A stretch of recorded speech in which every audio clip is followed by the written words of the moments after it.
This is my recreation, this old 1934 Rover, which fell over the back fence back up at Muswellbrook, back where I purchased it probably about 10 years ago.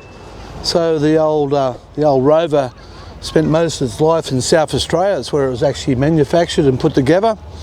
It was a bit of a one-off body shape, this whole Rover. It was imported to comply with probably the tariff things of the day, where they probably have cheaper tariffs for a vehicle that was assembled in Australia rather than exported as a whole car. And when this car was purchased, it was purchased by a doctor, who that's why we call it Doc. And the doctor wanted a coupe, and these Rovers were, generally speaking, they came in a four-seat sedan, four-door sedan. So when they got it out to South Australia, they actually took the back off the vehicle. So you'll notice it's got a dicky seat, which is probably not very exciting in the UK. I imagine there wasn't too many people wanting to sit in a dicky seat in the United Kingdom. It was great to separate the mother-in-law though. Yeah, get the mother-in-law out the back. I guess the doctor didn't want to take any patients home, I guess. Or, fair point, yep. But anyway, he got it made to the shape he wanted, and he was the first owner, and then it spent much of its time. A second owner was a car dealership who looked after Rovers in South Australia. Right. And a bloke a smoker. So no, it's just sat in the showroom for probably 30 years when I used to work on them. Did you work on them? Yes.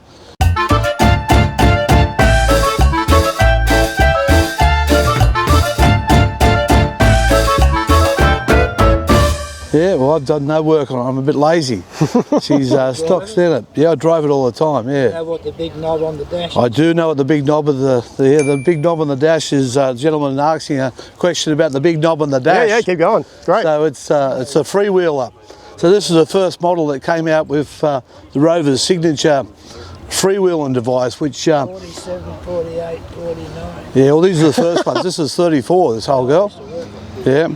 So she turned the big knob on the dashboard, and I looked at it a few times and I thought, this looks like a big fuse or it looked like a big insulation knob. It's about this round inside the dashboard, this big knob on the side. I'm looking at it a few times myself when I got the car, because I got it sight unseen from South Australia. The old gentleman I bought it off basically took the money and sent the vehicle over, but the freewheeling device took me a while to work it out for a while, and I thought, I'll give this a go. I read up about what this freewheeling about is.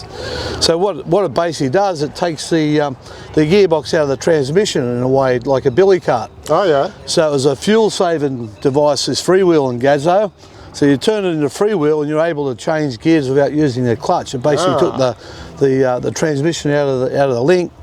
So you go down a hill and not burn too much fuel. So right. I'm thinking about fuel economy in way back 1934. Then. Wow, yeah. So that was a bit of fun driving it with the freewheeling device, because she'd get away a bit. She'd go down the hill at about 120 k an hour, and I'm thinking the brakes aren't that good, and I'm not that young to hang on to this old girl, because they're what they call girling brakes in this motor car. So basically a series of rods underneath the body of the car, which pull on the old drum brakes, and it's about as much force as you can give with your foot to slow it down. Yep. So no master cylinder as such. It's basically straight to the brakes. It's all mechanical off your knee. Yeah. So if you've got a dicky knee, like the dicky seat, yeah, it could be on the side of the road. Fair enough. But another first model to pull water out of the radiator, take it in through the intake manifold. It goes in below where the fuel goes down,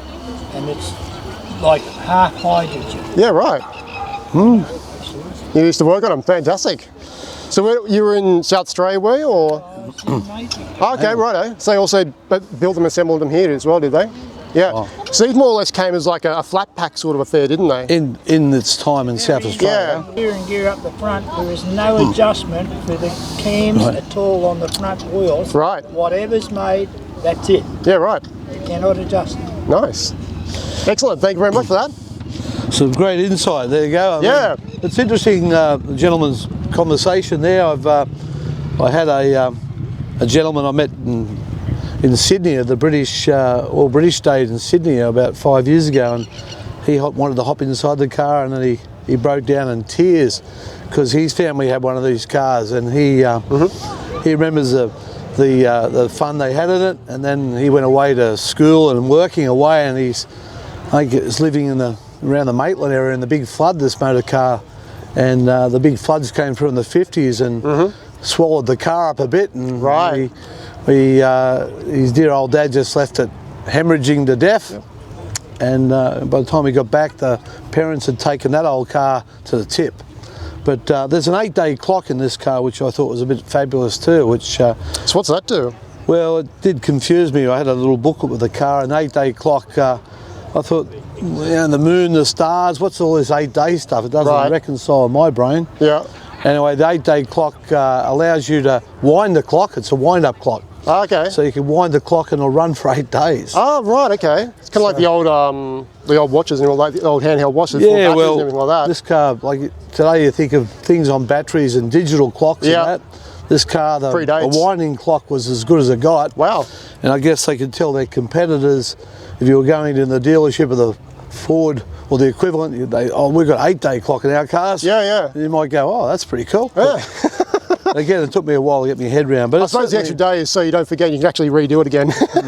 But it's certainly a bit of fun, the old girl. We enjoy coming out on a weekend. I've still got on a full rego. Yeah, right. And just haven't been able to take the wife's name off the car. The wife sits out in the back, but sadly she won't drive it. Out the back, but not in the dicky seat though. No, she's had a few times the dicky seat when she gives me trouble. And particularly on wet days, it really sorts her right out. But anyway. Yeah, very true, very true. I don't know if you're going to have other questions, but that's my old Rover. Yeah, no, appreciate it. Well, thank you very much for that. Appreciate your time. Nice to meet you. Thanks, mate. Cheers, You're mate. Copy.